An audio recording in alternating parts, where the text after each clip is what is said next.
જ્ઞાન આવ્યા પછી જ ભક્તિ આવશે. એક વાત નોટ કરજો. ઘણા લોકો એમ કહે કે અમે ભક્તિ કરવા માંગીએ છીએ, ભક્તિ કરવા માંગીએ, પણ જ્ઞાન જ નહીં હોય તમે કેવી રીતે ભક્તિ કરશો? જેની જાણકારી જ નહીં હોય તો ભક્તિ કેમ થાય, સેવા કેમ થાય ઠાકોરજી? પહેલા તો જાણકારી લેવી પડે. જેમ બહાર જાઓ તમે, વિદેશમાં જાઓ તો ત્યાંની તમે બાયોડેટા લ્યો છો, ત્યાંની જાણકારી મેળવો છો અને એ પછી તમે જાઓ છો.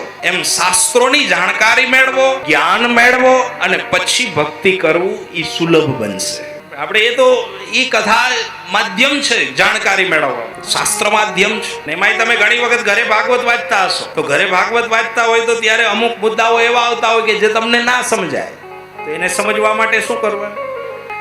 એને માટે કથા માધ્યમ, એટલે કથાનો સહારો લેવાનો, કથાનો સહકાર લેવો. અને કલિયુગમાં તો કેવલ કથા આધાર છે. 3 કલાક તમે ભક્તિ માળા ના કરી શકો પણ 3 કલાક કથામાં બેસી શકો. એનું કારણ કથા ખેંચે છે, કથા આપણને જોડી રાખે છે, જોડવાનું કામ કરે છે. કથા તોડવાનું કામ ના કરે, કથા જોડે છે.